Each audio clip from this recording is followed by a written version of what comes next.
Welcome एक बार फिर से आप सभी का वैम जीएस रिसर्च सेंटर पर स्वागत है। आज है 2 अप्रैल। तो 2 अप्रैल को बनने वाले जितने भी महत्वपूर्ण प्रश्न हैं वह आप लोगों के सामने हैं। आइए सॉल्व करते हैं। तो सबसे पहला प्रश्न यहाँ पर आप लोगों के सामने दिया गया है, हाल ही में BBC Indian sports women of the year पुरस्कार 2021 किसे प्रदान किया गया है? तो आपका जवाब हो जाएगा मीराबाई चानू को। किसको प्रदान किया गया है BBC Indian sports women of the year पुरस्कार 2021? तो मीराबाई चानू को। क्लियर है। अगले प्रश्न पर हम लोग चलेंगे। हाल ही में बीबीसी इमर्जिंग प्लेयर पुरस्कार 2021 बीबीसी इमर्जिंग प्लेयर पुरस्कार 2021 किसे दिया गया है? तो आप लोगों का जवाब हो जाएगा सैफाली वर्मा को दिया गया है। किसको दिया गया है बीबीसी इमर्जिंग प्लेयर पुरस्कार 2021? तो क्या जवाब देंगे आप लोग? सैफाली वर्मा को दिया गया है। हाल ही में international transgender day of visibility drug जांच दिवस 2022 कब मनाया गया है? तो आपका जवाब क्या हो जाएगा? 31 मार्च। क्या बोलेंगे? 31 मार्च को मनाया गया है। तो आप सभी बच्चे कमेंट कर देंगे 4 मार्च को और 21 मार्च को, 15 मार्च, ये 3 डेट मात्र कमेंट करेंगे। बाकी आपको सारे के सारे डेट रिवाइज करा दिए गए और सब के सब याद हैं। क्लियर है। अगला प्रश्न यहाँ पर कह रहा है, हाल ही में किसने नीति आयोग और FAO नीम भारतीय कृषि की ओर 2030 किसानों की आय बढ़ाने के लिए सुरक्षा और सतत खाद्य और कृषि प्रणाली नामक एक पुस्तक का विमोचन किया है? तो पुस्तक का नाम क्या है? सुरक्षा, सतत एवं खाद्य कृषि प्रणाली। ठीक है, जिसमें क्या दर्शाया गया है कि 2030 किसानों की आय, यानी कृषि की ओर 2030 किसानों की आयु बढ़ाने के लिए।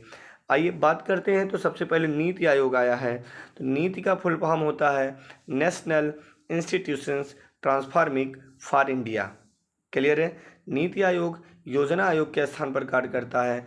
नीति आयोग की स्थापना 1 जनवरी 2015 को हुआ, जबकि योजना आयोग 15 मार्च 1950 को। क्लियर है ना। योजना आयोग का अध्यक्ष प्रधानमंत्री होता था, उसी प्रकार से नीति आयोग का अध्यक्ष प्रधानमंत्री होता है। वर्तमान समय में नीति आयोग के अध्यक्ष, तो वर्तमान समय में जो आपके प्रधानमंत्री, हमारे प्रधानमंत्री, उनका नाम आप लोग कमेंट कर देंगे। ठीक है। अगर कह दिया जाए प्रथम योजना आयोग के अध्यक्ष कौन थे, तो आपका जवाब हो जाएगा PT नेहरू। क्या बोलेंगे? PT नेहरू। ठीक।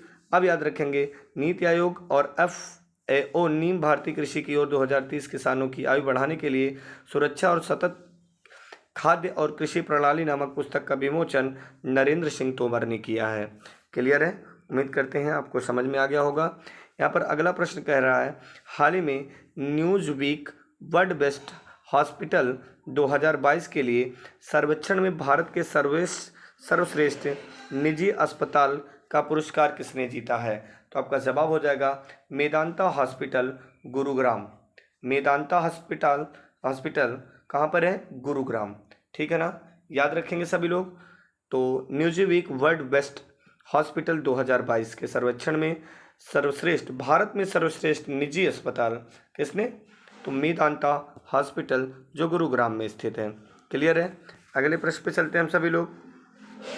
हाल ही में सैफ अंडर 18 महिला चैंपियनशिप खिताब 2022 का विजेता किसे घोषित किया गया है? तो आपका जवाब हो जाएगा भारत।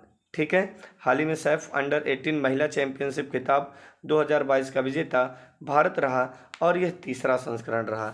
याद रखेंगे आप सभी लोग। उम्मीद करते हैं अच्छे से समझ में आ गया होगा। हाल ही में डफ and fails celebrity brand valuation report 2021 में लगातार 5वीं बार सबसे मूल्यवान सेलिब्रिटी के रूप में किसे स्थान दिया गया? तो आपका जवाब क्या आ जाएगा? विराट कोहली। ठीक है।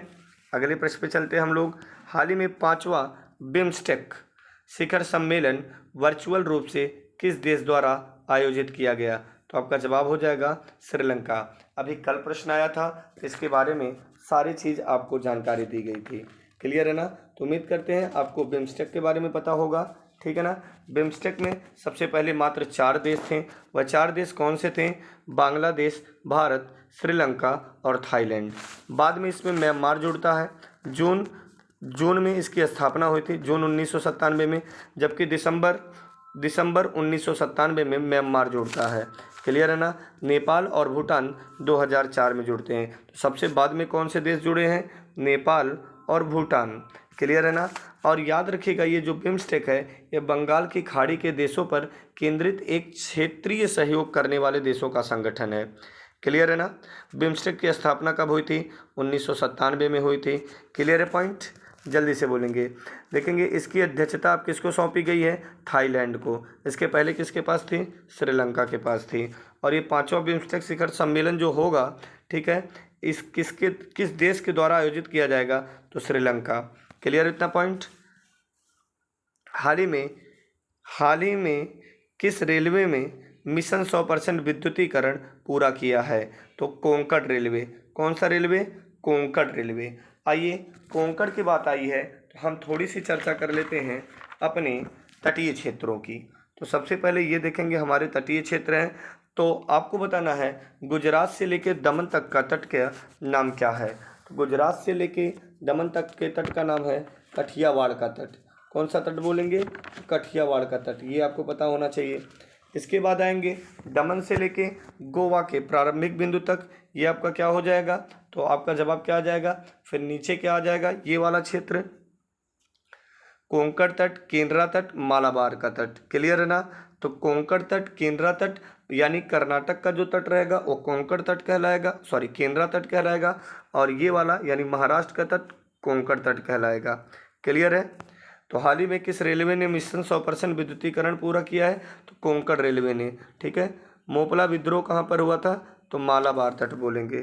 ठीक है। आइए किस राज्य सरकार की 3 नगर निगमों को हाल ही में एकजुट करने के लिए लोकसभा में विधेयक पारित किया गया है? ठीक है।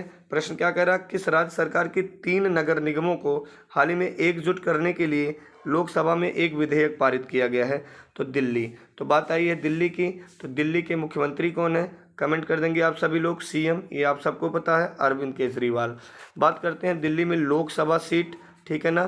तो लोकसभा की बात आई है तो लोकसभा अनुच्छेद 81 में है और दिल्ली में लोकसभा सीट जो है वह कितना है? तो आपका जवाब हो जाएगा 7। जबकि वहाँ पर विधानसभा सीट कितना है? विधानसभा सीट 70 है। राज्यसभा सीट कितनी है? 3। Clear point. चलिए आगे चलते हैं। हाल ही में हिंद महासागर नौसेना संगोष्ठी अभ्यास 2022 कहाँ संपन्न हुआ? तो आपका जवाब हो जाएगा गोवा में। कहाँ पर? गोवा में। तो बात आई है गोवा के। तो गोवा के मुख्यमंत्री कौन है? प्रमोद सावंत हैं। यहाँ के सीएम चीफ मिनिस्टर कौन है? प्रमोद सावंत। गवर्नर कौन है? पीएस श्रीधरन पिल्लई। ठीक है ना। प्रमोद सावंत क्या है? यहाँ के मुख्यमंत्री हैं। ठीक। और जबकि गवर्नर अर्थात राज्यपाल कौन है? पीएस श्रीधरन पिल्लई। अगर हम गोवा में अभी विधानसभा का चुनाव हुआ तो बात कर लें विधानसभा में कुल कितनी सीटें हैं? 40 सीटें हैं। कितनी सीटें हैं? 40 सीटें हैं। क्लियर है ना। जल्दी बोलेंगे आप सभी लोग। चलिए यहाँ पे कुछ एक्स्ट्रा फैक्ट दिया गया, ध्यान रखेंगे आप लोग। इस अभ्यास में बांग्लादेश, फ्रांस, भारत, ईरान की नौसेना के युद्धपोत विमान, हेलीकॉप्टर भाग लेंगे। चलिए आगे चलते हैं। हाल ही में किस राज्य सरकार ने कैदियों को व्यक्तिगत ऋण देने की शुरू की है? तो देखेंगे किस राज्य सरकार ने कैदियों को व्यक्तिगत ऋण देने की योजना शुरू की है? तो महाराष्ट्र सरकार। बात आई है महाराष्ट्र की। तो महाराष्ट्र के सीएम कौन है? आप लोग कमेंट करेंगे। उद्धव ठाकरे। गवर्नर कौन है? श्री भगत सिंह कोश्यारी। क्या बोलेंगे? श्री भगत सिंह कोश्यारी। आइए थोड़ी सी बात कर लेते हैं यहाँ पर, यानी महाराष्ट्र में लोकसभा सीट कितनी है? तो लोकसभा सीट यहाँ पर है 48, 48। जबकि राज्यसभा सीट कितनी है? यहाँ पर राज्यसभा सीट 19 है। विधानसभा की बात करेंगे तो विधानसभा सीट 288 है। नोट कर लेंगे आप सभी लोग। ठीक है। विधान परिषद सीट कितनी है? तो विधान परिषद सीट 78 है। क्लियर। यदि आपको वीडियो पसंद आए और आप हमारे चैनल पे पहली बार विजिट किए हैं तो चैनल को ज़रूर सब्सक्राइब करें और ऐसी अमेजिंग वीडियो आपको प्राप्त होती रहेगी। धन्यवाद।